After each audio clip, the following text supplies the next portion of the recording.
Okay, so this is going to be our notes for worksheet 3.6H. And this is just continuing on with the same stuff we've done, just applying it in a little bit of a different way. This will wrap up our chapter 3, and then obviously you guys have spring break. Sounds kind of odd, but we're hoping to have a little more clarification coming back from spring break in terms of how we're going to proceed, if we're going to start to do some assessment, things like that. So hold tight there, but 3.6H is really the last one in the sequence, and we'll have a meet tomorrow to see if we can go over any questions and square things away before break. Okay, so our first task here is we want to write the function into vertex form. So this is, as it is right now, in a pretty familiar form to you, right? This is our quadratic form, ax squared plus bx plus c, which again, you guys know as your quadratic form. Okay, so what we're going to do with this is we are going to use what you guys have done with completing the square along with what we know about quadratics, and we're going to rewrite this function into vertex form. So let's change our f of x to y to get started. And then the first step is the same. Okay, we're going to subtract that 6 from both sides of the equation. Okay, now the next thing for completing the square, we want that C spot kind of vacant or open, and we do not want to have an A value, right? Well, our x squared term right now has a coefficient of 2. So when we worked on solving by completing the square, we would divide that 2 out and kind of clear it away. Well, in this case, if you divide by 2, you're going to kind of end up with a mess on the left-hand side. You'd have like a y minus 6 over 2, and we kind of want to avoid that, right? That's going to not take us in the direction we want to go. So what we do instead of dividing it out, we're just going to factor out that 2. Okay, so you're going to factor it out of the 2x squared, you're going to factor it out of the 12x. And then we're going to work with that trinomial in parentheses there. Now, that part's the same. Okay, you're going to take your little formula, the little magic trick, b over 2 squared. My b's already look like 6's, but that's a 6 divided by 2 squared, which is a 3 squared, which is 9. Okay, now we're going to add that here. And as you've done in the past, we know we have to keep this equation balanced. The difference here is that we're not just going to add 9 to the left side. Because we have factored out that 2, if you kind of think about distributing that 2 through, that would really be a 2 times 9, which would be an 18. So we have actually added a value of 18 to the right-hand side. So in order to balance that, we're going to actually have to add a value of 18 to the left-hand side. Okay, that's probably one of the biggest changes there to kind of make sure you're on top of. But then from there, it cleans up pretty well. So the 18, the minus the 6 is a positive 12. And then here, this is the completing the square piece. We have made that trinomial a perfect square trinomial. And we know it is going to factor down to x plus 3 squared. And then your final step there is just subtract the 12. And that gets us into what we have seen and actually started with our vertex form and our transformations right there.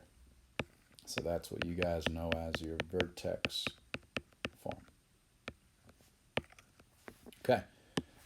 So that's really what you're trying to do there, is to go from quadratic form to vertex form, kind of using the skills you learned in completing the square. Okay, now just to kind of show it to you, and this is, you're not asked to do this, but I think sometimes it's valuable just to see the connection. If we did take that vertex form of the equation, so y equals 2 times x plus 3 squared minus 12. Well, if we wanted to multiply this all out, okay, or expand it, that x plus 3 squared would be x plus 3 times x plus 3. That's a terrible 3, sorry. x plus 3 times x plus 3, and then we got a minus 12. Gonna do some distributing. That would be an x squared plus 3x plus 3x plus 9 minus 12. Clean up inside the parentheses there. And you're going to see this kind of what you were seeing up above, just kind of reversing the math, really. Distribute your 2 now. And these numbers should look pretty familiar at this point. 2x squared plus 12x plus 6. And that takes you all the way back full circle to where we started there. 2x squared plus 12x plus 6. Okay? So again, our focus is really on going from that quadratic form into the vertex form. But just to show you, and we've actually done this in the past, if you go from that same vertex form, full circle, you would get back to that quadratic form that we started with. So this is really just kind of a check right here to make sure the math goes well. That's not something you're being asked to do. Okay, so solving systems of equations. Again, we have done this. You've actually been doing this since Algebra 1 with linear equations. Some of you probably did some quadratics as well. So if we just set this up, again, either substitution, or some of you maybe heard this as equal values method, but they're both set equal to y, which means we can set these equations equal to each other. And then whenever you're dealing with quadratics, you're most likely going to want to get that one side equal to 0. So we're going to move all our terms over. So add the x squared, subtract the 4x, add the 2.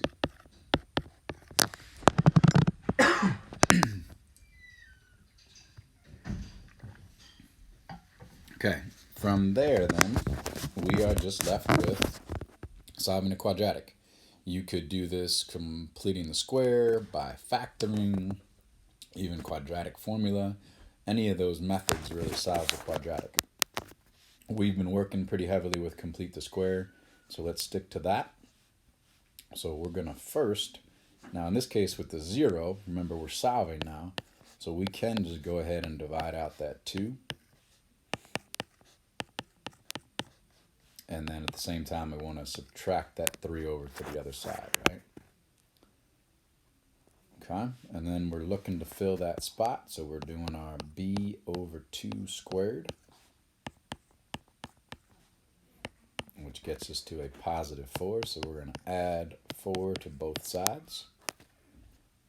Go ahead and factor. Keep in mind that's going to be an x minus 2 there. Negative 3 plus 4 would be a positive 1. Get your square root. And I think I can add the 2 over there at the same time. So this is going to be 2 plus or minus the square root of 1, which is 1. Well, 2 plus 1 would be 3. 2 minus 1 would be 1.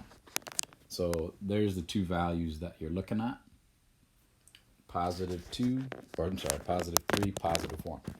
Now, keep in mind, those are just our x values. If we are solving a system of equations, we need to find a point of intersection. So I'm going to take either one of those equations. So let's take the x squared minus 4x plus 4.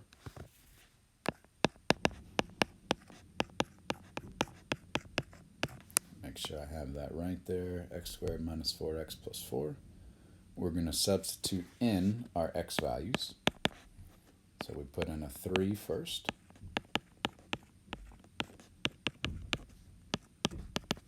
That's 9 minus 12, which is a negative 3, plus 4 is 1.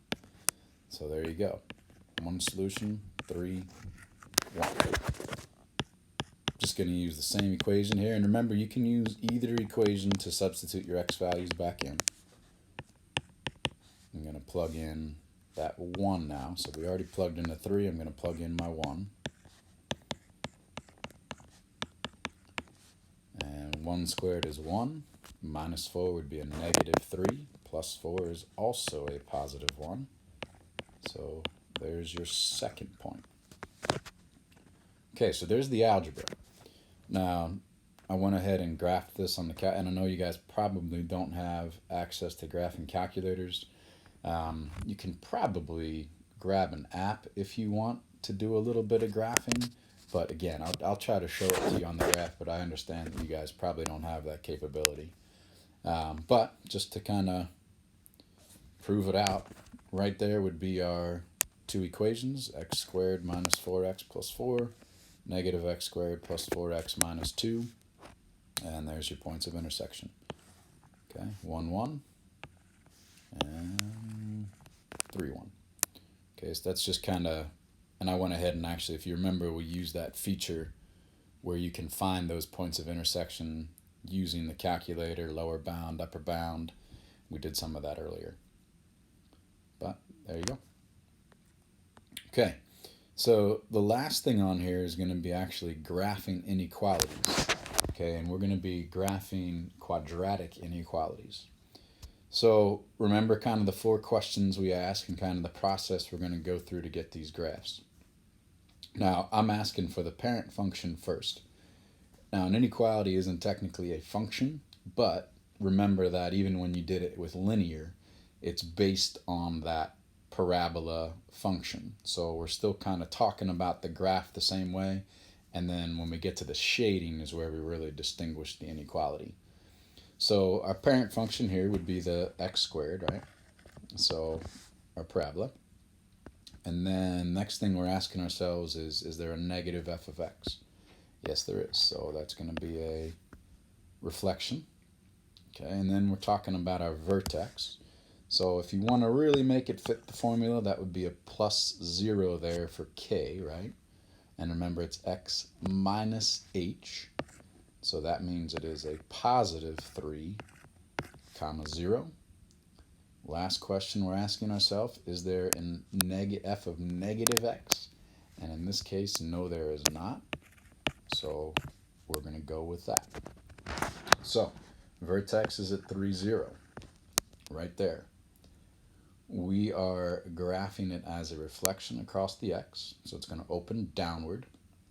And we do have a vertical stretch of 2, so it's going to be a little bit thinner, right? So just kind of keep that in mind. That's a tough thing when you're graphing by hand, but I'm just going to kind of draw it a little thinner than I typically would. And last thing here, we have less than, not less than or equal to, so make sure that your parabola is a dotted line. Okay, and then less than would be underneath the curve in this case. So we're shading inside of there. Okay, so really no different than we did with our graphing. Just once you get to actually drawing the parabola, be cautious of whether it's going to be a solid or dotted line, and then pay attention to your greater than or less than in terms of where you shade it. I went ahead and did this one on the calculator as well. If I can get that. No, I'm having trouble moving it. There we go. Okay, so you can kind of match those up, right? So obviously the calculator looks a lot neater than mine, but you can see that we got the same thing going there. Okay, and again, I know you don't have the calculator capabilities, but just kind of showing you what that would look like graphically through the calculator. Okay, let's do one more of these since we probably haven't dealt with too much of quadratic inequalities before. Okay, so again, parent function. We're talking about a parabola. Okay, so f of x equals x squared would be the base function that we're basing this on. Is there a negative f of x? Right there, yes there is. So we got to account for the reflection. And then right now, what's the vertex? Well, it's a negative 2 right there, and a plus 3 right there. And finally, do we have an f negative x, which remember is a reflection across your y-axis? And yes, we do. So we're going to change that x value to a positive 2, 3. Positive 2, 3, there's your vertex. Okay, we are opening down We do not have any kind of a vertical shrink or stretch. We are less than or equal to, which means that we are a solid line. So something along the lines of that. And less than would be anything underneath that graph there. Okay, and again, I went ahead and did a sketch on this one. Trying to get them a little closer for you. And there's your comparison. Okay, obviously a little bit cleaner, a little bit neater, more precise on the calculator, but pretty doable by hand as well. All right, well, hope all you guys are staying well. Again, we'll do a Google Meet tomorrow at 11 to kind of go over any questions from these notes.